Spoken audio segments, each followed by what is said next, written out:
What's going on, everybody? Jeremy with Detroit Tech. Today we are talking about the Corsair M65 Elite RGB mouse. Why? I mean, it's like an older mouse, isn't it? Well, the beta style has been around for a few years, but they have updated the sensor and we got a good deal on it. So, you know, there's that. If you watched the G502 Lightspeed versus Corsair Dark Core mouse battle, you'll remember that I like how Corsair places their sniper button in like under the thumb. So that's why. So let's check it out. To cover our bases, we did purchase this with our own money, though we'd love to check out any other products you guys have. Corsair. We'll put a link in the description below if you guys are interested in purchasing one for yourself and helping support the channel. If you've been watching this channel for a little while, you'll know I'm a huge fan of the G502 Lightspeed by Logitech, especially paired with the PowerPlay mouse pad. But the biggest gripe I have with that mouse is the sniper button placement. It's so far forward that I often forget it's even there. Enter the M65 Elite. And while this video isn't a straight comparison, since the 502 is my daily driver, I'll just be making some general comparisons to it. I was leery of checking out any other Corsair mouse, honestly, because of the iCUE software and how it's made past computers just kind of screwy. So I was really curious to see how the M65 was with just plug and play. First off, I actually really like how it looks. Obviously, one of the most important things in a mouse.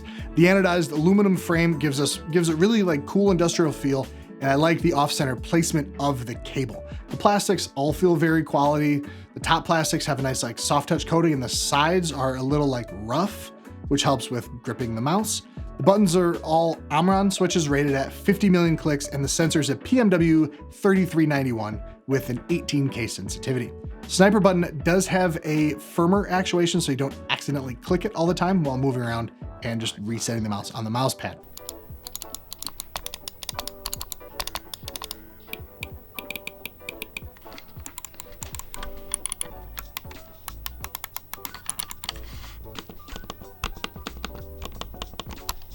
The feet are nice and slick and pair well with the braided cable. The braiding is nice enough to not get caught on my desk, but the cable could be a little bit more supple and pliable. It really does kind of hold its shape and can get in the way a little bit because of that. Be prepared to spend some time unkinking it after pulling it out of the box. The cable is 1.6 meters long, and you shouldn't have a problem getting it to your PC basically no matter where it sits. The system for adjusting the weights is both good and bad. It's bad because you have to use like a coin or something to get the screws out. And if you want to use like the lightest weight, you just have to kind of have these like holes in the bottom. So even though it looks really cool in the bottom, if you like switching up your weight depending on the game or something, it's just basically a pain. Okay, so we were working on some B-roll shots and working on taking these screws out for the weights.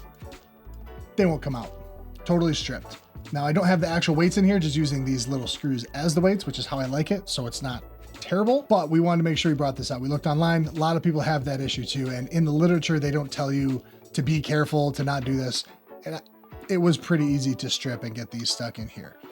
So the rest of my review stands true. I do think this is a good mouse, spoiler alert, but we did want to make sure we brought this up. It's 97 grams with no weights, 106 grams with the screws in, and 118 grams with the weights installed, compared to the 502 at 117 grams with no weights and 133 grams with all the weights. He's a chunky boy. Now, it's not a welterweight, quite like the glorious Model O or some other offerings from like Cooler Master that sit around the like 60 to 70 gram weight, but it felt actually pretty light to me when, you know, coming from the 502. Size-wise, the M65 Elite is 12 centimeters long from stem to stern and 6.5 centimeters at its widest point, not including the thumb rest, of course. Comparably, the 502 is 13.5 centimeters long, 5.75 centimeters wide, and the M65 is 3.5 centimeters tall. The 502 is 3.75. I do like how the M65 fits in my hands. It definitely takes a few minutes to really get comfortable with it due to the size difference, but I don't really find myself resetting my hand over and over like I did with the Dark Core. The good thing is this mouse is plug and play. So unless you really want to mess with stuff, you don't need the iCUE software. Awesome. It does have onboard memory, so if you really need to adjust the DPI settings or something, you can install iCUE, get everything exactly how you need it, store it on the mouse, and then uninstall that poo software. It has two buttons set to DPI switching out of the box with a light in between them, give you like cool color feedback on which setting you're on, so that's nice too. Now, I'm a bit of a plebe with my DPI. On the desktop, I like it super fast, so I like barely have to move my hand around. like while I'm using my 34-inch ultrawide and 27-inch regular monitor. In games, I don't have a specific go-to DPI. I just kind of mess with it until it feels right. The good news, I was able to get a nice, comfortable DPI setting with the M65 without having to mess with any of the software. Oh, and if you aren't okay with the 2 different RGB zones just rotating through different colors and need something like specific, you'll need the software for that as well. I just kind of let my peripherals go crazy, so wasn't really an issue for me. In game, the M65 was great. Comfortable in my hand. Corey and I have been playing a lot of gunfight in Modern Warfare, and I was actually getting some really decent shots off, at least, you know, for me, more than normal anyway. The placement of the sniper button is a boon here. I was actually able to use it without having to reset my grip like on the 502, and it really actually helped out in some situations. I decided I really needed to test this out, so we played Apex for the first time in like a couple months. Now, normally Corey pretty much just totally carries me. I'll often do like half or less of his damage and with way less kills. And while I never really outpaced him in damage, we were way closer, like within 100 damage or so, and our kills were almost completely even every game. The only variable here for me was which mouse I was using.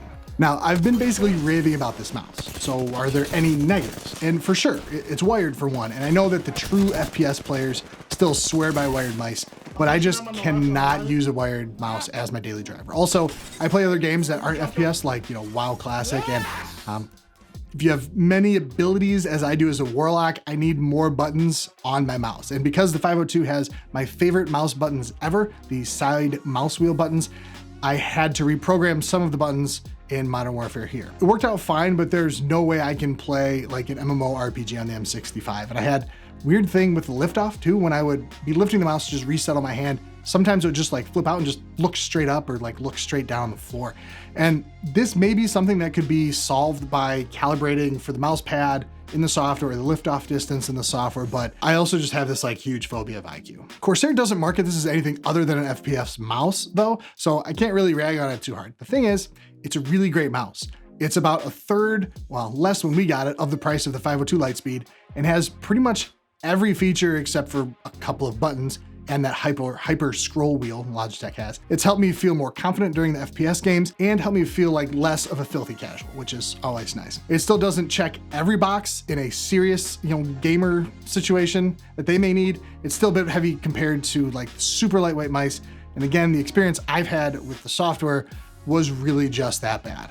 But at the price we got it for, like almost $40, it's a great way to get an FPS mouse that will help you keep pace with the competition. Is it replacing my 502? Well, for FPS games, yeah, actually it's going to. It's gonna stay on my desk and I'll grab it when we fire up Apex or Modern Warfare, or we decide to hit ourselves and play some Overwatch because Blizzard is in love with crowd control. All that aside, you really should check out the M65. It's an elite mouse because it's the RGB. Anyway. Thanks for watching, everybody. If this was helpful, hit the thumbs up and subscribe. If I missed anything, don't hit the thumbs down. Just let me know in the comments. Otherwise, you know, what's your favorite FPS mouse of choice? We'll catch you in the next one. And it goes like